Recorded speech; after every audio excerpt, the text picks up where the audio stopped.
city treats me to you, and a cup of coffee for you. I should learn its language and speak it to you. And 70 men should be in the know. 70 men don't go out at all, and 70 men wouldn't walk this street, and 70 men would run to a hole, and 70 men would be wrong, wrong, wrong, and 70 men never see at all, and 70 men haven't tasted snow.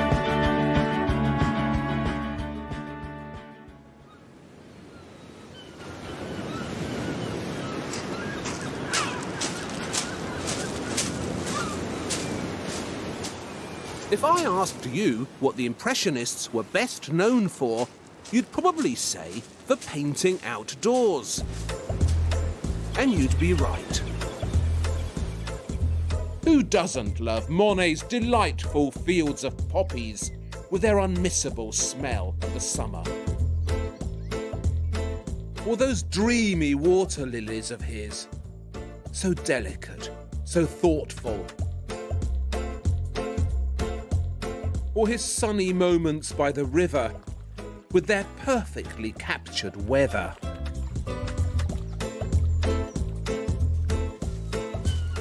It's as if Monet's art hasn't got a care in the world.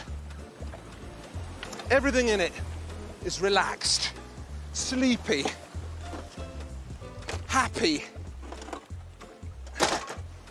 Renoir's the same. All those gorgeous scenes of dancing and lunching at Bougival. Pretty girls flirting and jumping on swings with the handsomest chap in the restaurant.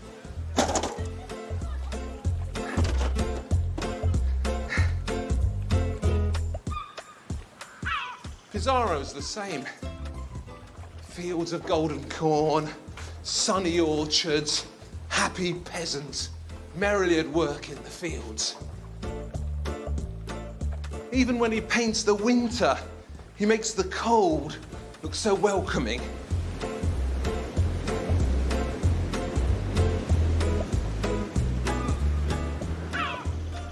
Now, all these famous Impressionist images will be very familiar to you. You've seen them before on chocolate boxes and the postcards people send you from Paris. And even if you don't recognise the actual pictures, you'll certainly know their mood. That relaxed, optimistic, typical mood of Impressionism.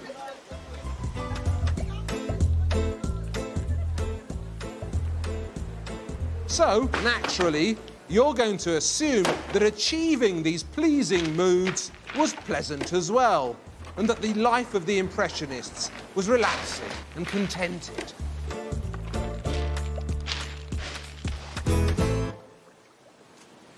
And that's where you'd be wrong, very wrong, because the outdoor art of the Impressionists, their most famous contribution to painting, the stuff we all know and love, was a bitch to paint. Achieving that pleasant sense of outdoor relaxation was so much harder than it looks.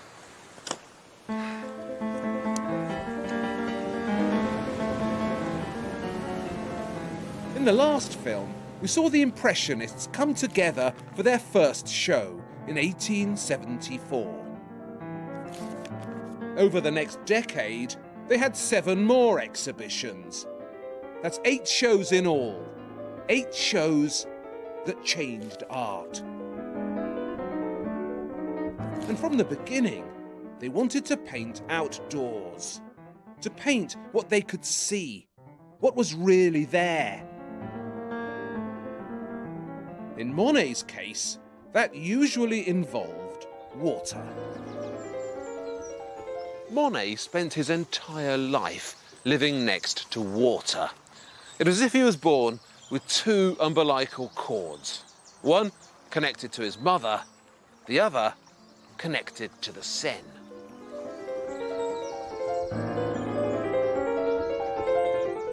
It started in Paris, where he was born in 1840, and where the Seine is all twisty and urban.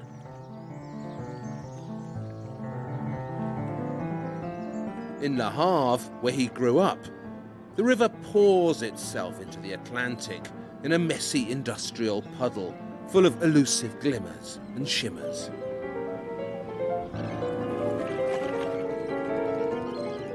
His final days, of course, were spent here at Giverny by his famous lily pond, which he created from scratch, specifically to paint the water from every angle, with every watery nuance. So the whole of Monet's life was spent by the water, and water was the main obsession of his art as well.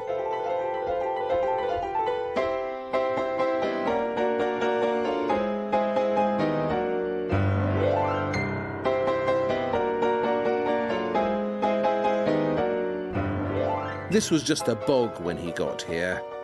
All this had to be created. But it was worth it, because it brought him closer to this stuff. The problem with painting water, the difficulty, the challenge, is that it's constantly changing. Everything affects it, and every moment is different. Water is sort of there and sort of not there. I mean, how do you paint that?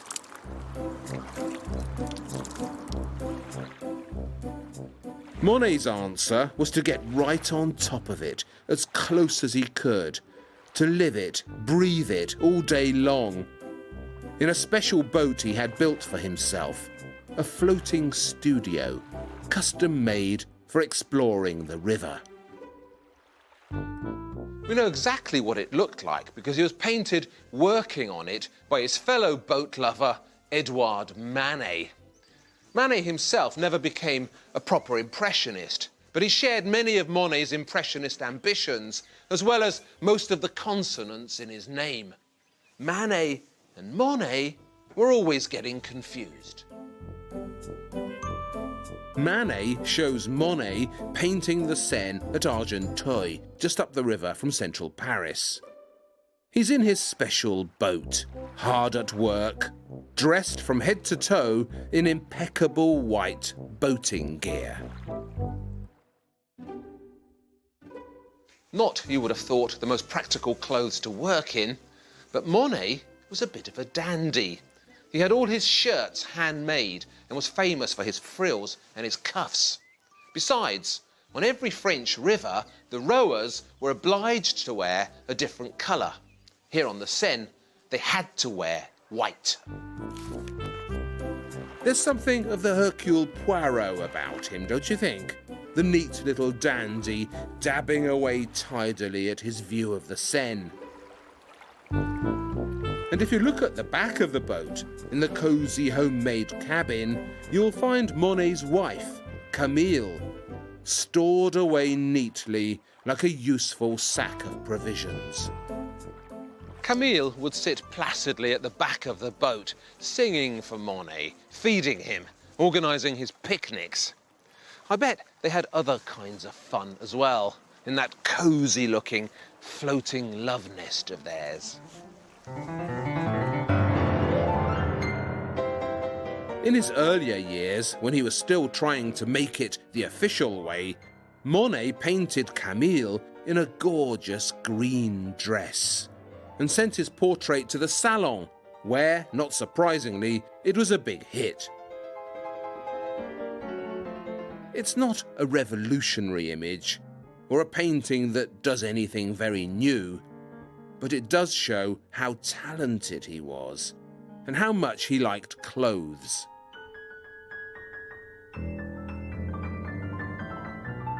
So does this other famous portrait of Camille, in a blonde wig, would you believe, done up as a Japanese geisha. Is this really the same sack of provisions at the back of the boat? Amazingly, yes it is.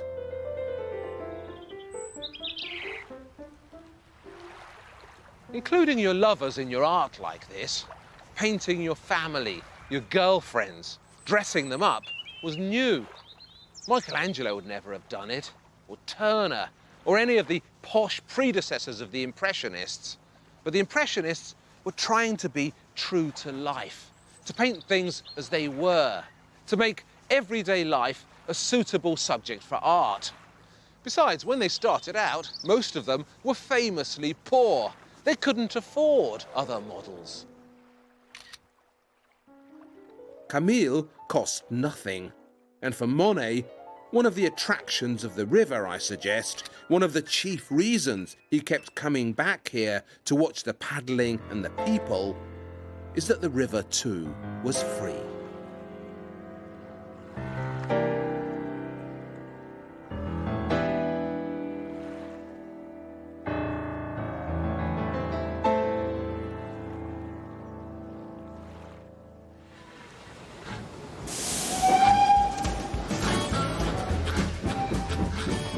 Mind you, boating across France to reach all the landscapes they wanted to paint would have taken the Impressionists many lifetimes.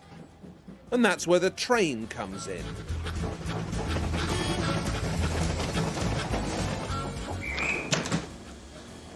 The French were actually very slow to take up train travel. Water was more their thing. They just engineered themselves the best canal system in the world, connecting the Mediterranean to the Atlantic, the north of France to the south. So when the train came along, all the water authorities and everyone who'd put any money into canal building, which was an awful lot of people, felt almightily threatened and wished the train would just go away.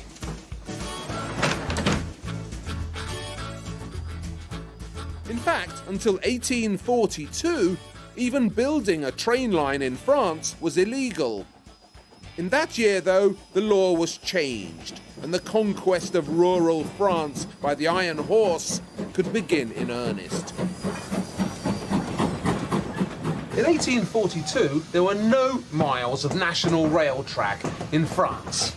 By 1892, there were 30,000 miles of it. A crazy expansion connecting Paris to its suburbs, the capital to the coast. But it's no good just getting to places quickly. You also need the right painting gear when you get there. All sorts of gadgets were invented to make artistic travel easier. The entire painting kit was rethought and miniaturized so it could all be carried around in this handy little box. A few clicks of the latch and hey presto, 1 minute you're this, and the next minute you're this. Now when you see pictures of the Impressionists in their full painting gear, you might think they look a bit silly and they're just trying to achieve a fashionable painterly look. But actually, all this has a purpose. The silly smock is obviously handy for carrying your brushes and things, but the really important thing about it is its colour. It's deliberately dark, black or blue. That's because if you're trying to catch subtle nuances in the landscape, the last thing you should be wearing is bright coloured clothes, which would throw bright coloured reflections. If this smock were pink, it would throw pink reflections back onto the picture. And these big hats they all wore, and the tweed parasols, they weren't there just to keep the midday sun off your head. More threatening to the committed Impressionist than sunstroke was the damage done to your colour values by direct sunlight. It just messed them all up.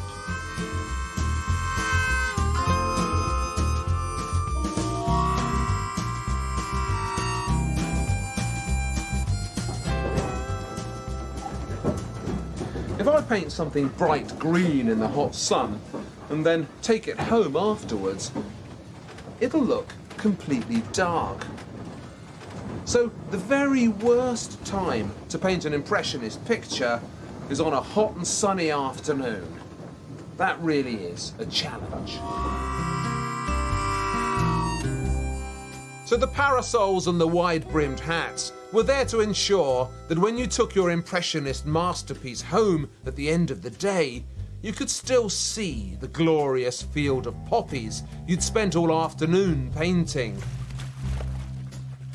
Or that sunny boating view you'd worked on so sweatily by the banks of the Seine.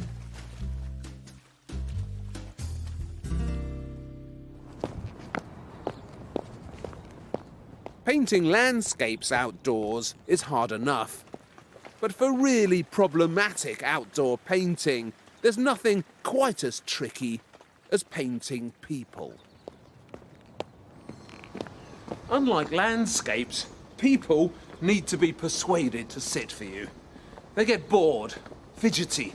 One day they turn up, the next day they don't. You know what French girls are like. Renoir had developed a fiendishly difficult ambition. He wanted to capture the mood of modern Paris, the bonhomie, the relaxation, the laughs. And he wanted to paint it all outdoors, as it was happening. To do that, he got himself a studio up here in Montmartre, at the top of the hill. In Montmartre, nobody watched what you were doing. So you just did more of it.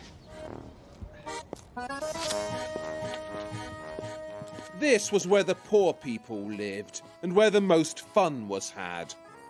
Away from the authorities, away from the old rules.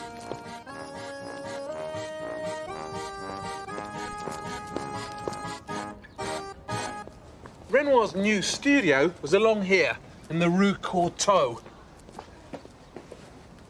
It had a handy garden in which he persuaded some of Montmartre's prettiest girls to pose for him. Renoir needed to be at his most dangerously persuasive to charm this 16-year-old Montmartre blonde, Jeanne Margot, into his garden. She was up for it, but her mother, a wise old bird, wasn't. Perhaps she knew that Renoir was deliberately trying to update this risque old master. The Swing by Fragonard, painted in the naughty days before underwear was invented. Renoir was steeling himself for something big, a statement, an encapsulation of this new Parisian mood. And this big picture was going to be painted outdoors, in situ, with all the models around. So he ordered himself an extra large canvas, and every day for the whole of the summer, he lugged it around Montmartre with a pal. Down here, along here, up here, and finally over here, to the infamous Moulin de la Galette. The Moulin was Renoir's favourite playground. It was everyone's favourite playground. A bar, a restaurant, a dance floor. It really came to life on Sunday afternoons at the end of the working week, when the flirting and the dancing reached its climax.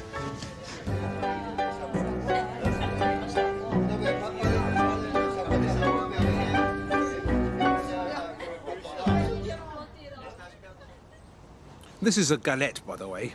It's a cheap and popular cake they sold in there. But people didn't come to the Moulin for the cakes. They came for the opportunities, the adventures, the joie de vivre. And that's what Renoir set out to paint as well.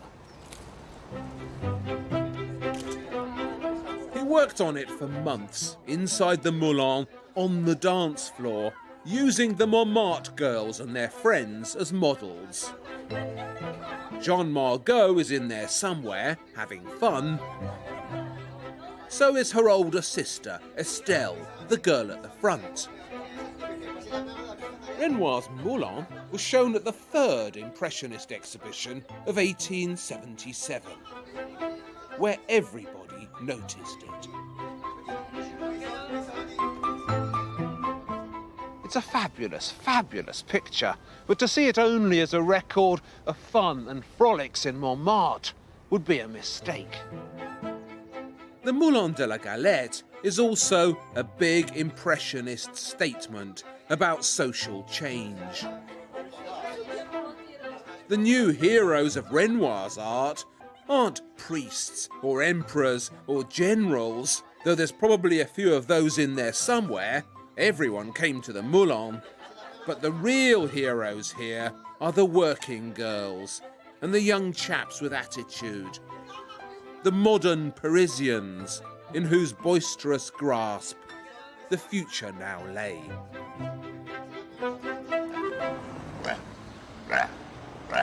Something else that's revolutionary about the bal at the Moulin de la Galette is the way it's painted. It's often true of Impressionist art. The closer you get, the more revolutionary it seems. All Renoir's art, all Monet's art, and Pissarro's is a tribute to the crucial contribution to art history made by this fine animal here, this excellent brush in waiting, Porky the pig. Brushes were the key to Impressionism. Without the latest brushes applying the latest colours in the latest ways, Impressionism couldn't have happened. Traditionally, brushes were made out of this little chappie here, out of different members of the weasel family. Various types of weasel hair were used, the most precious of which came from the Kolinsky sable, which lived in Siberia. And to protect itself from the cold, the Kolinsky had developed this special fur that trapped the air bubbles. And when it was used in artists' brushes, it kept the paint very well and released it slowly. So artists who wanted to use glossy surfaces, shiny surfaces, they used the sable. In the 19th century, however, a crucial switchover occurred in techniques, ambitions, and animals. Instead of smooth, silky sable hair, landscape artists began to use the hair from little Piggy here. Hog's hair was stiffer, thicker, and in the wrong hands, clumsier and messier. But in the right hands, the hands of the Impressionists, Hog's hair made your brushes sing. Hog's hair brushes didn't glide around the canvas. They dug and scraped across it in exciting furrows of paint and colour. A new language is being invented, and its ambition isn't to fool you or pretend something is there that isn't. Its ambition is to speak to you through paint and excite you. So that's the superb contribution to progressive art made by this fine creature here, the best friend the Impressionists ever had.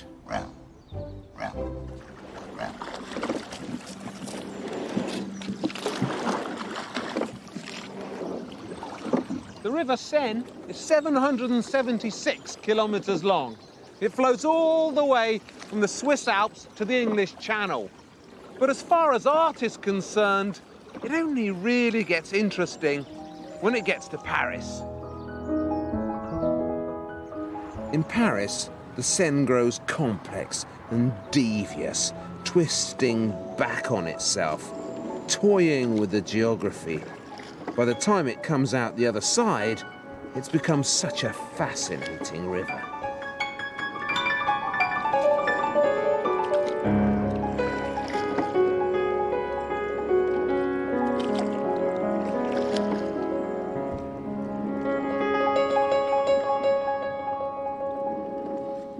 Apparently, the word Seine comes from the ancient Celtic and actually means sacred river. The Impressionists certainly worshipped it. They kept painting it and repainting it until they'd made it the most painted river ever, anywhere. Allez. They saw it in all weathers, in summer and in winter, in mysterious mists and terrifying floods.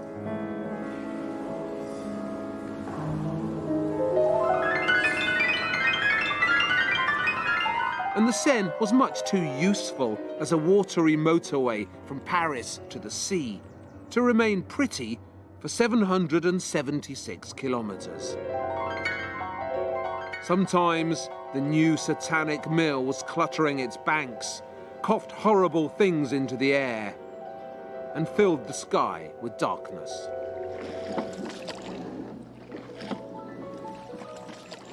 But most of the time it was delightful. All these happy Parisians enjoying their new leisure time in new outdoor ways. Boating, sailing, having fun. And one thing you can rely on in the story of Impressionism is where there's fun, there's Renoir.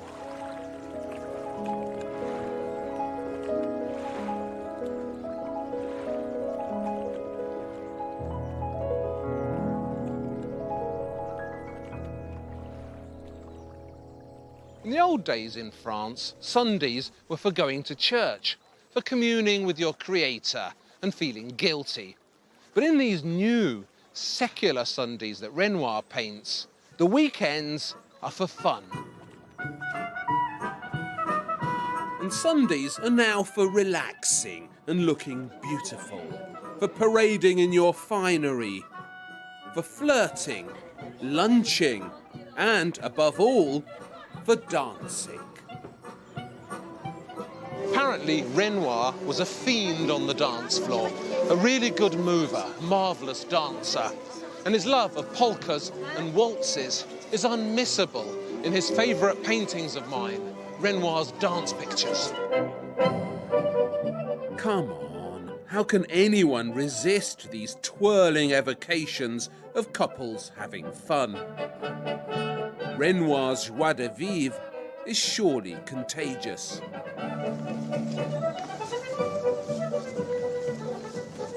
The most ambitious of Renoir's dancing pictures, the dance at Bougival, features Suzanne Valadon, an outrageously gorgeous Montmartre model who turned many a fine artistic mind to jelly.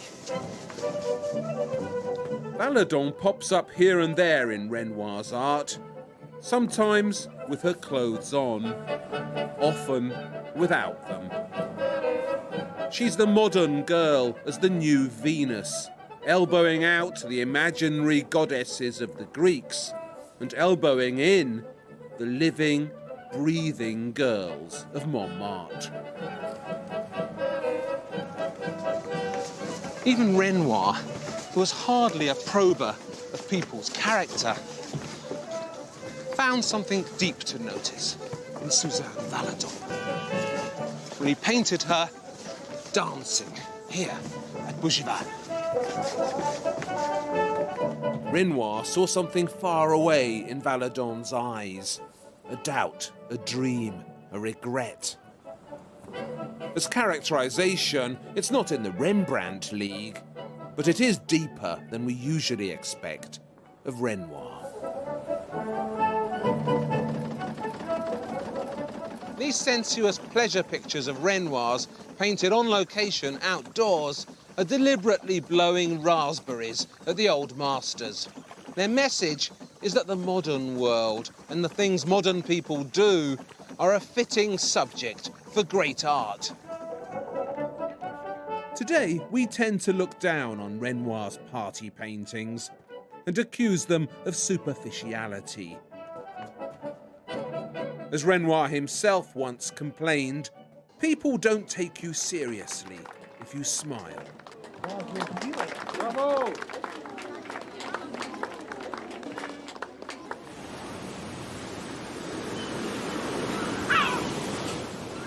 The world was opening up.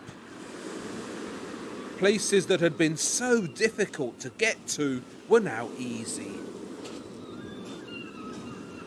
This place, Étretat in Normandy, was just a train ride from Paris. The difficulties here started after you arrived. Monet knew Étretat from his youth. He grew up in Le Havre, just up the coast from here, and he was, of course, a beach bum by instinct. When Monet returned here a full-grown impressionist, he'd stay in a hotel just back from the beach. Sometimes he was content to paint the view from the hotel window. But most times he wasn't. Painting in Étretat was anything but simple. In fact, it was damn difficult. Monet would have to lug his gear across all these treacherous boulders to get to the best rocks. And then you'd have to clamber up there to that spooky tunnel you can see, to his favourite beach on the other side.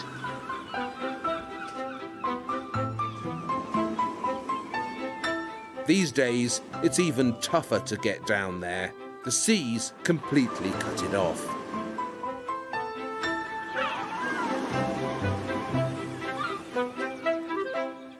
If he was in the money, he'd get some of the local kids to carry his gear for him. So you have to imagine a procession of small children, overburdened with canvases, easels, parasols, slithering across the rocks to get to Monet's secret beach. One day, he was so engrossed in painting the sea that he lost track of time and forgot the tide. As the tide rushed in, he was trapped out here on the rocks. His paints scattered, his pants ripped, his new canvases floating out into the Atlantic. He made it back, but only just.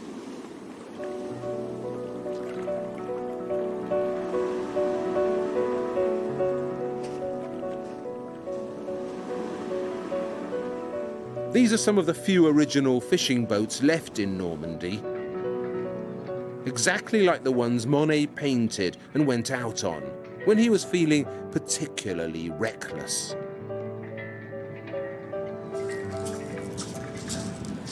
The tide is high, so you can go all the way to those big rocks out there and float right underneath them.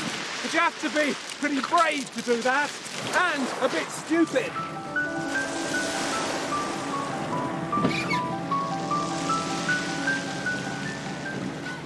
Another of the great impressionists we'll be looking at in this film, Cézanne, made a famous quip once about Monet. Monet, said Cézanne, was just an eye. But what an eye. Cézanne was trying to say that Monet was really good at looking, which he was. Monet watched the sea more intensely than anyone else. But you don't come all the way out here and float under that thing if all you are is an eye. To do this, you need to have a big heart as well, and a mighty set of cojones.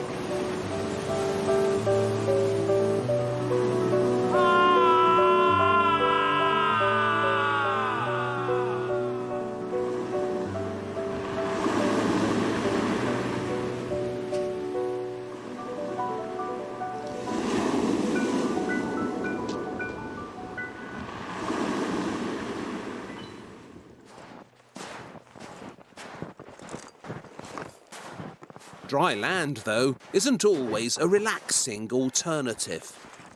Not when nature decides to make it tough for you. The Impressionists were very partial to snow. They all painted it. Monet, Renoir, Pissarro.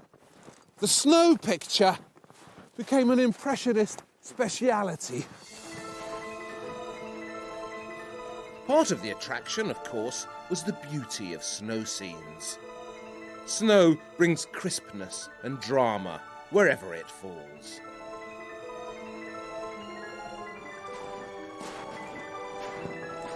But there were also scientific issues to consider, as there usually are with the Impressionists, because the one thing you get more of in the snow than in any other natural conditions is coloured shadows. Look deeper into any Impressionist snow scene and you'll usually find some brave experimentation going on, with vivid blues, and livid purples.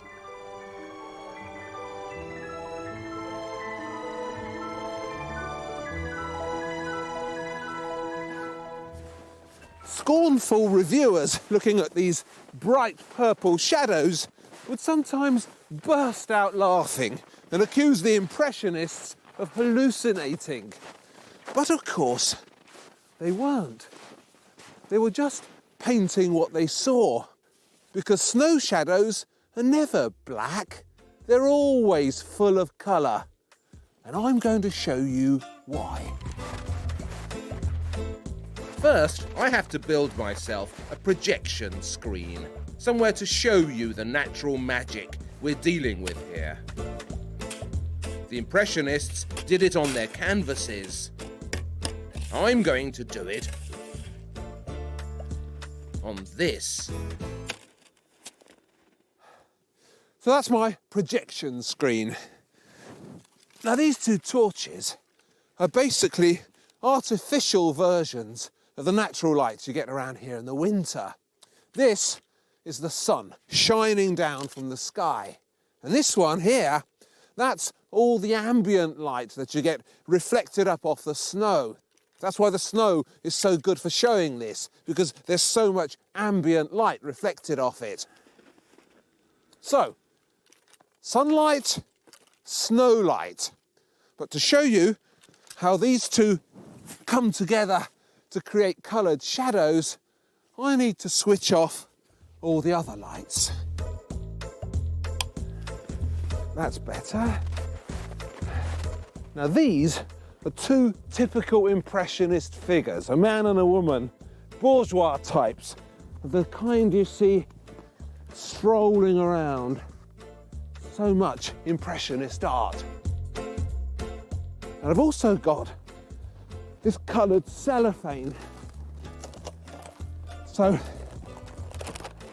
think of this yellow cellophane as an artificial version of a sunny day.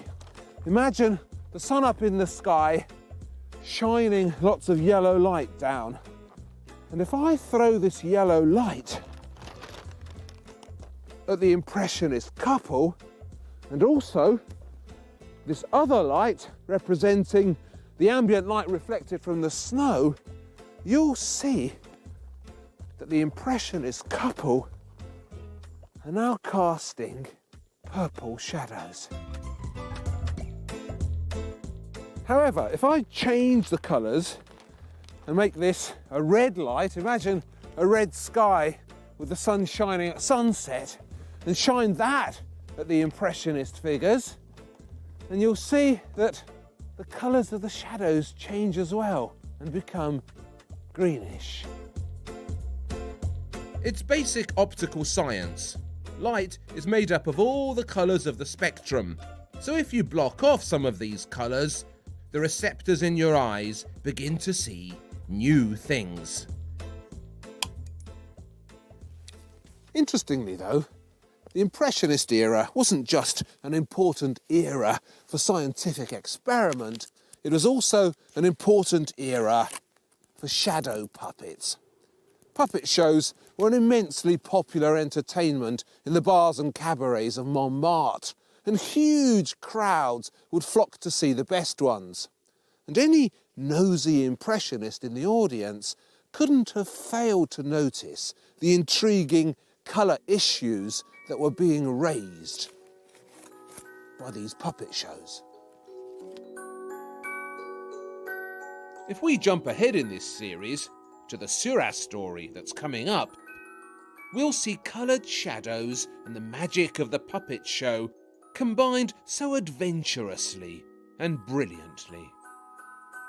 Bonjour madame. Bonjour monsieur. Vous êtes très belle. Ooh.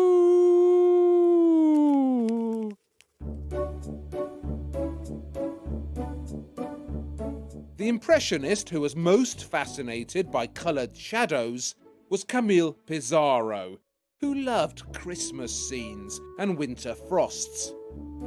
He found plenty of both here in Pontoise, where he moved in 1872. Pizarro didn't just look like Father Christmas, he behaved like him as well. One of his best qualities was his generosity.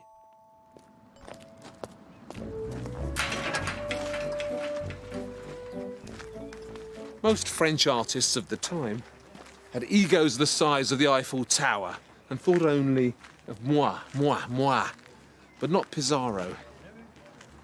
If you keep watching this series, you'll see him helping Gauguin become an impressionist, and then promoting Seurat, the genius of the dots. And he even made sure poor old Van Gogh had somewhere peaceful to die by bringing him here to Auvers, just up the river from Pontoise.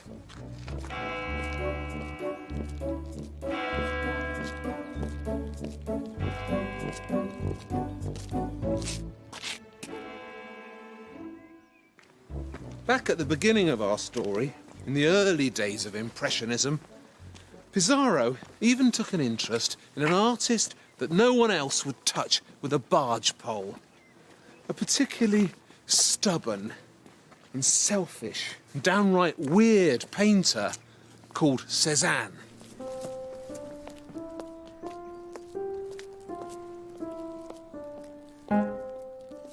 Cézanne's early work, the pictures he showed in the first Impressionist exhibition, are still challenging today.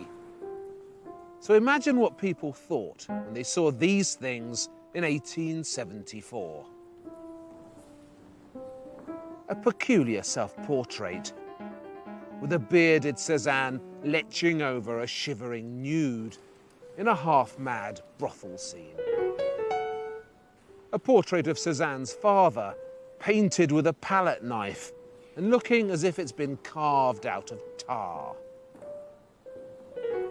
Never before has anyone produced art as deliberately dark and crude and tough as these strange pictures. Cézanne called these early works couillard, which is not a word you find in most French dictionaries. It seems to mean something like ballsy, an art made down there. Rapes, mutilations, big hunking nudes. The art pouring out of Cézanne when he fell in with the Impressionists was so black and strange.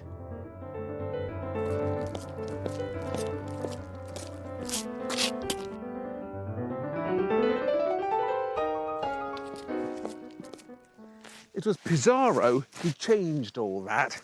He invited Cézanne to Pontoise and persuaded him to stop the darkness, to get out of himself more, out of his black head, and to start painting outdoors, before the motif, somewhere just about here.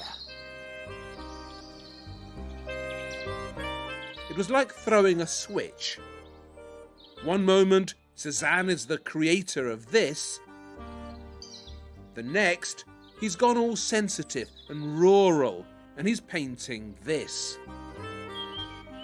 When Cézanne became a landscape painter, his darkness seemed suddenly to evaporate into sunny shimmers.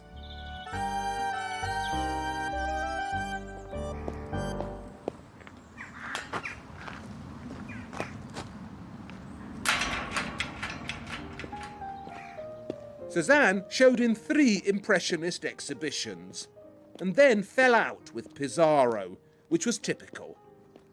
Cézanne fell out with everyone. Returning home to Provence, he cut himself off from the Paris art world and devoted himself to painting the landscape he knew best. This is the Cézanne family house, the Jardin de Buffon. It appears in lots of paintings and hasn't really changed that much.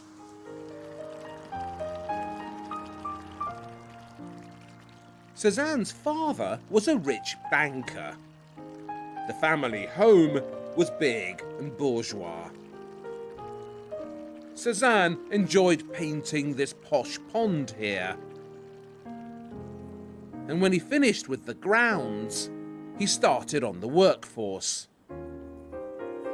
In real life, everyone at the Jardin Buffon was constantly bickering and arguing. But in the eternal game of cards that Cézanne turns into one of his greatest subjects, time stops still and peace takes over.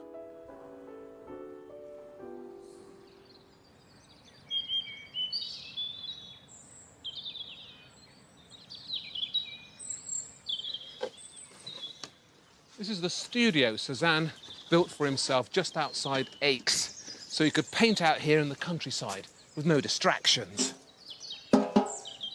It's been kept more or less as he left it.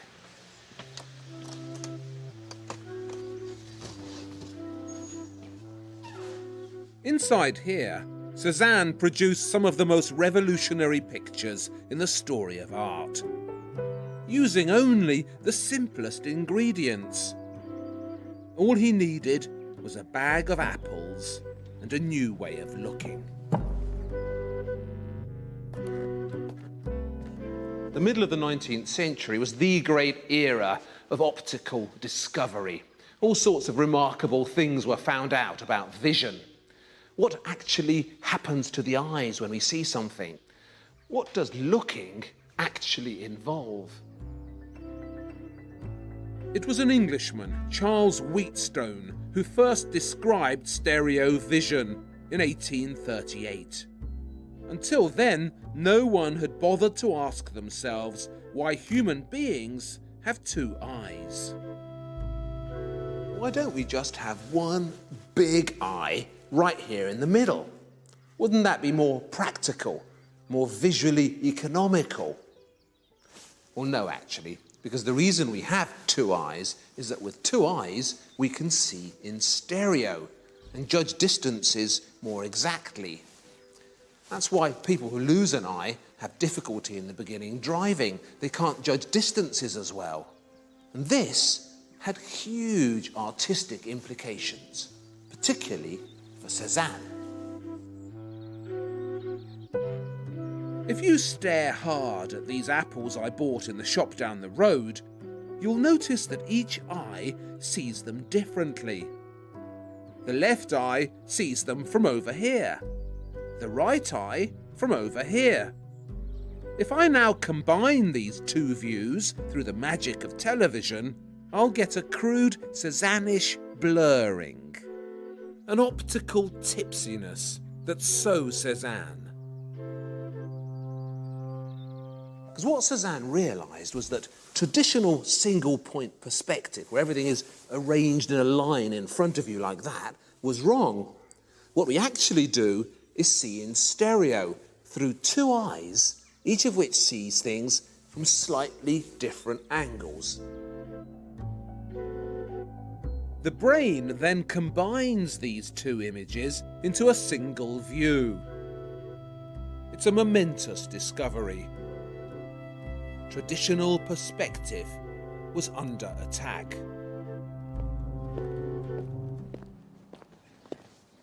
Outside Cézanne's studio, just up here, a short climb away, he painted one of his famous views of the Mont Saint-Victoire and explored another fascinating optical phenomenon discovered by the underrated Charles Wheatstone, who invented this contraption here, the pseudoscope.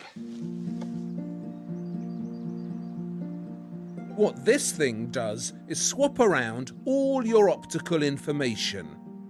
So what you usually see in your left eye is moved to the right eye, and vice versa. As a result of swapping your eyes around, concave shapes become convex, and convex shapes become concave. Everything is reversed.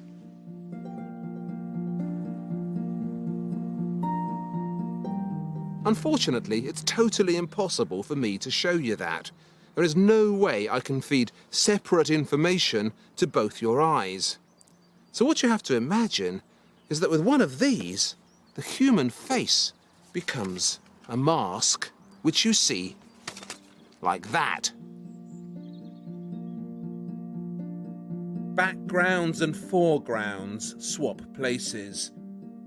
The entire relationship of far to near is challenged, as Cézanne also challenges it in his superb tussles with the mountain that obsessed him, the Mont Saint-Victoire. So did he actually use one of these? I don't think so. He wasn't a man for gadgets, but he would definitely have known about it. Optical discovery was in the air, and everything the Impressionists did was informed by it. And if you stare at this landscape as intensely, as relentlessly as Cézanne did, then sooner or later it'll start to shimmer and coalesce. Until it reveals its deeper truth.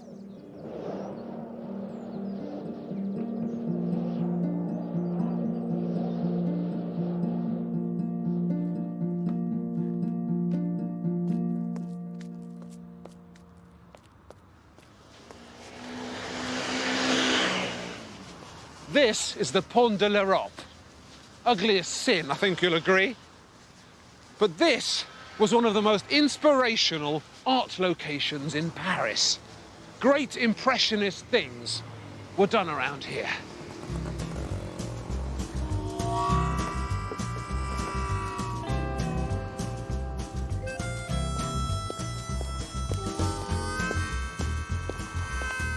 Manet, the grandfather of Impressionism, had a studio up here on the Rue Saint-Pétersbourg, at number 4, up on the first floor. Notice the window up there. That pops up again in the smoky background of a very curious Manet painting set on the Pont de l'Europe. It shows a Parisian nanny with a little girl who looks out across the railway tracks like a prisoner staring through the bars of a cage. Remember, when Manet was living here, all this was brand new. The entire area had just been dug up and laid out by the infamous Baron Haussmann, rebuilder of Paris. And the Gare Saint-Lazare down there, at which the little girl in the picture is staring, that was the first railway station in Paris. And to emphasise the city's new connectivity to the rest of the world, Haussmann had given all the boulevards radiating from the Pont de l'Europe the names of European capitals. London, Madrid, Constantinople, Edinburgh. Yes, Edinburgh. Rome. St. Petersburg. All these roads lead out of Paris. And that's what the little prisoner in Manet's painting is dreaming of as well. The new freedom that she can't get to. And neither can her nanny, trapped sadly on the wrong side of the tracks. Who says Impressionism never had a message? But the busiest Impressionist around here was Monet, who was less interested in the Pont de l'Europe and more interested in what was going on down there, in that smoky hell of the Gare Saint-Lazare. The Impressionists were frequent visitors to the Gare Saint-Lazare. It was from here that trains left the city for the suburbs and brought all those sunny views of the Seine within easy reach. But in 1877, Monet had a eureka moment. Instead of painting the sunshine and the riverbanks, why not paint the station itself? The fog, the steam, the apocalyptic belching. Now that would be modern. Renoir told him he was mad. Besides, he'd never get in. Then, as now, you don't just waltz into a mainline station and paint it. There were rules to be followed, forms to be filled in, jobs worths to be dealt with. It should have taken months to organise. Monet fixed it in a day. Putting on his poshest clothes, he demanded to see the director of the station, because he was Monet, the great painter. The director had never heard of him before, of course. His thing was trains, not art. But this posh chap turns up and tells him he wants to close down the station, to delay the train to Rouen, and to fill the space with extra smoke. The director is just about to tell him no when Monet piped up, I went to see the director of the Gare du Nord the other day and he was very welcoming. And you know, I can't quite decide whether to do this at the Gare du Nord or here. What do you think, Monsieur le Directeur? The next day, he was in. It was actually very dangerous to fill the station with all the smoke from all the engines of all the delayed trains. But that was the effect Monet was after. He'd set out to paint the foggiest sight he could imagine. A vision that out-Turned Turner.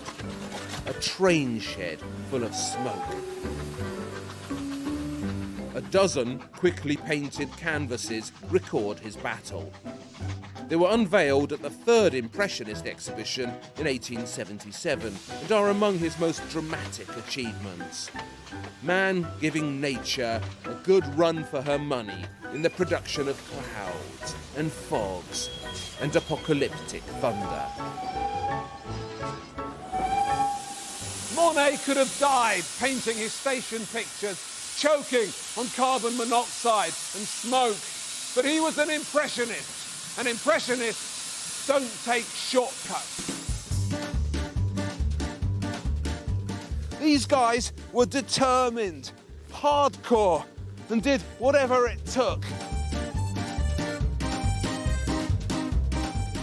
Why they tramped through fields of the coldest cold, just to capture the colour of shadows.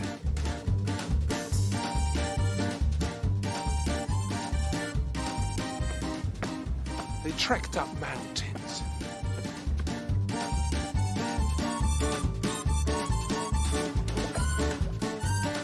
Wherever nature impressed them, the Impressionists went after it and tried to capture it.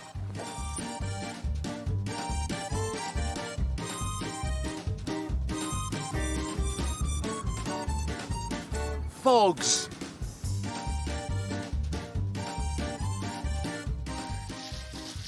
Floods.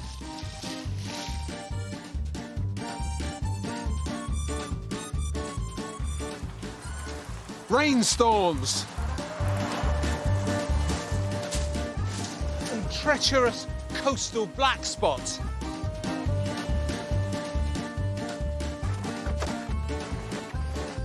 They were after the truth and went where it took them.